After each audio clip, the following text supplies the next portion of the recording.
What is up, guys? Welcome back to the vlog.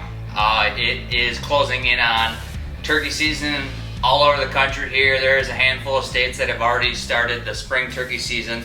Getting pretty jacked to get out and chase birds again here. Been kind of cooped up in the house here with everything going on and through the winter with editing season, things like that for us. So excited to get out this spring when the weather gets nice and start chasing birds again. Just wanted to talk to you guys today. I was spending a little bit of time this morning going through my vest. I usually kind of clean it out every year and start from scratch. Wanted to go through and kind of pick all my favorite calls that I use, tell you why I use them, and make some recommendations to you as far as what I would suggest, whether you're a beginning hunter, just getting into turkey hunting, or you're at the expert level, I guess you'd say, as turkey hunting goes. I wanted to dig through all the calls I had in my vest. There's a few missing here, but I will talk about them as well. Hopefully this will help you guys this spring as far as making the right decisions when you're out purchasing calls before you get out in the woods, and just to know what things that sound the best, what work best in the field for me, and hopefully they'll work best for you too. I'm gonna dive in right away with Slate Calls. Slate Calls are, I usually carry one or two of them in my vest. These are actually head busta turkey calls out of Florida. They're handcrafted calls. There's a ton of really good Slate calls out there on the market today. I couldn't even come close to naming them all. There's so many great turkey call companies out there, but this is one of them that I use. They were nice enough to send me a couple 2 years ago, and I've been really loving them. I use Slate calls, I would say maybe 10% of the time though, just because I like to mobile turkey hunt. I usually don't sit in a blind too often in the spring. I like to get up and make moves on birds and try and make stuff happen. Slate calls are great when it comes to when you're stationary, when you can be in a position where you're in a blind and you can get away with movement, things like that. But other than that, I like to kind of stay hands-free as much as possible. I will use Slate calls in a lot of instances where other things aren't working for me. If I use diaphragms calls, or if I use box calls, anything else that's just not cutting it and the birds aren't responding to it, sometimes I'll try a Slate call because it's just you get a different frequency in a bird's head, or different pitch of a hen call in a bird's head, and it's like a light switch goes off, and for some reason I've seen it where they'll only answer to a certain call, and a lot of times it can be a Slate call or a box call that stands out of those two, that for some reason they like them and they'll come in to check things out. Another reason I do use Slate calls is because they're a little bit quieter of a call compared to your mouth call or your box call. So if you get a bird that is starting to come closer in distance, it's very easy to just throw out a couple purrs on it and coax a bird into range. So if you're not able to do that on some of the other calls on the market and you're a beginning hunter, that is a great call to use to just put it on your side. I think they still make things that you can position on your knee where you can actually put the Slate call in a band around your knee, so you can have your gun up and you can be actually purring or cutting, things like that, with a striker in your hand. That is another thing to check out. Like I said, if you're not comfortable using things like diaphragm calls or box calls and you're just getting into turkey hunting, a Slate call is a great option to go with. You can really do pretty much anything under the sun as far as turkey calls goes with a Slate call. Moving into some of my other favorite calls here in my vest, box calls. Box calls were, for many years, my go-to call. I used these a lot before I started doing a lot of filming for turkeys in the spring. I love them because they are loud. These things, on a windy day, on a quiet day, you can really get out, cover ground, and strike a bird up from a long ways away. They are great for locating birds in a run and gun situation. If you're covering a lot of ground and trying to just strike up and hit a bird hard with a call and shock gobble them, your box calls are a lot of times the way to go. I got a mad call in my vest, the beak breaker. Just love the pitch on this call. And then another call that I got in my vest here is the Primos Double Play. I think this is the actually second version of their model that I got here. I had one of them for, oh god, I bet it was close to 10 years. Killed a lot of birds with that call and ended up losing it somewhere in the woods, and I looked all over for it, could not find it. But this call still has a lot of the very similar sounds that call did. It doesn't have quite the same pitch, but it is still a phenomenal call. I've killed a lot of birds with it. There's a lot of great box calls on the market today. I couldn't even name all the companies. Lynch, Nightingale, I'm not even going to try. There's a lot of great box calls on the market today. My best recommendation is, if you're starting out, just pick a few and work your way around. If you don't like how it sounds, go to a different brand of calls. There's just so many out there, but they are easy, super easy to use. Just gotta chalk the bottoms, keep them from getting wet. Same with your Slate Calls, I guess, and you will get some phenomenal sounds. Great cutting action you can do on a box call. They're just an all-around a great versatile call for the beginning hunter or an expert hunter. Moving on to probably the call I use the most nowadays.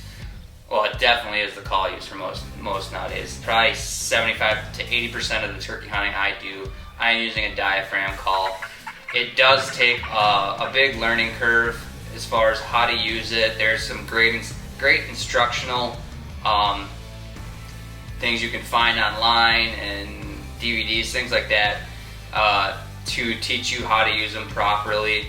I've been using a diaphragm call, I want to say, for over 20 years, and I don't feel like I'm nearly as good as some people using it, but it takes a long time to learn. And I would recommend, if you're starting out and you're wanting to try a diaphragm call, don't buy the top of the line one on the market today. Just start out with something basic, because it's going to take you a while to really get the right feel and learn how to use the right airflow, how to use your tongue to make certain sounds, cuts, yelps, purrs, things like that. Work your way up. Primos makes a lot of great lower end priced mouth calls, Flex Tone, Mad. I mean, the list goes on and on. There's a lot of great diaphragm calls out there.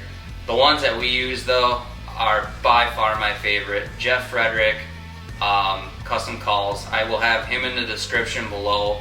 Jeff's out of Southwest Wisconsin, makes handcrafted diaphragm calls, absolutely phenomenal. Really built well. They last you a long time.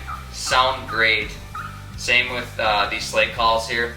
The Headbuster calls, I'll have a link of those in the description. You can check them out as well. Just great small businesses. We got to get out there and support them. They make phenomenal products, and I would highly recommend them. But as far as diaphragm calls go, though, I prefer like a double reed call. That's just my personal favorite. I think it sounds the best for me. Every call sounds different for whoever uses it. You're not going to take one call, have one person use it, put it in another person's mouth, and it's going to have a totally different pitch to it. So it really depends on the person, the form of your mouth, how they're going to sound. Another reason why we love them the most is because a lot of times we're filming, so we want to be hands-free as much as possible when we're running and gunning, things like that.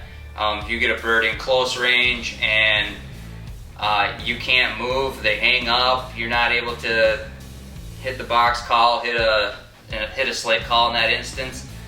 That's why having a mouth call is worth its weight in gold in that situation, because you can sit there and be completely motionless, be throwing out purrs or small cuts at a bird, just little things to coax them in. Turkeys have phenomenal eyesight, so any movement that you do, you're usually going to get caught in the process. So having a diaphragm call really does eliminate a lot of the movement. When you're uptight with birds, you can just get away with a lot more. Wanted to talk a little bit to you guys today about locator calls, some of the ones I had in my pack. I have a few here. I usually always pack a crow call. Right here is a smoking crow from Mad. Pretty basic call. There's a lot of them out on the market like that we use them for when we are trying to shock owl birds. I will usually use, when we're running and gunning and during the middle of the day, I will usually try a crow call before anything else. It's just, I prefer doing it to try and shock a bird up so we can, instead of using a diaphragm or a box call to get them to gobble, because a lot of times it might take a little while to get set up. So if we can get them with a crow call first, get set up, and then start our sequence of calling, I will usually start with a locator call in that scenario. Moving into some of the other locator calls we use in the morning, sometimes in the evenings as well if we are going to try and roost birds in the afternoon, is just a couple outrooter calls. This is another one from Mad. It's a little bit harder to use. It's a blow call, and it takes a lot more air pressure to make the outrooting sound. This is a HS or Hunter Specialties outrooter call. Very simple. There's quite a few out there on the market, very similar, I believe. Just super simple to use. Doesn't take hardly any effort to make this call work. They have a couple toner knobs here. It's just like playing a piccolo back in school, I guess you'd say.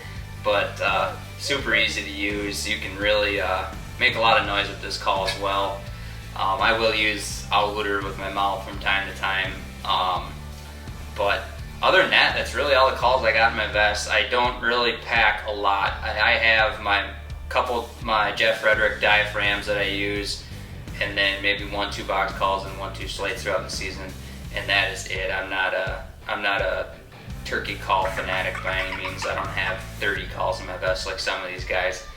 But usually I would recommend, just if you're starting out, try and get a few calls to get a little bit of variety, because like I said, some birds, it takes a certain pitch of a call to get them going, and then they'll come check things out. I have a go-to call that I'll use usually all spring, and some days it just doesn't work for them, and they're no different from people. Whether you're listening to music and you like a certain sound of a song, birds are the same way. They hear something different to them, and it'll get them fired up sometimes. Hopefully, going through this will give you guys some tips as far as what to look for into purchasing for calls this spring. Glad you guys could join today and check out the vlog.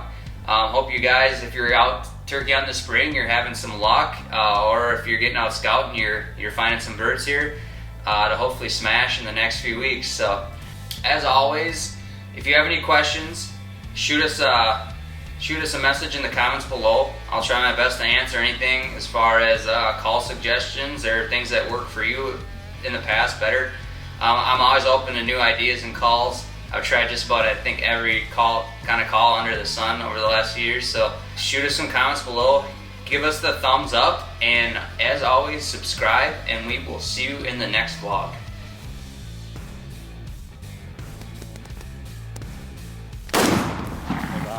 Yeah, buddy.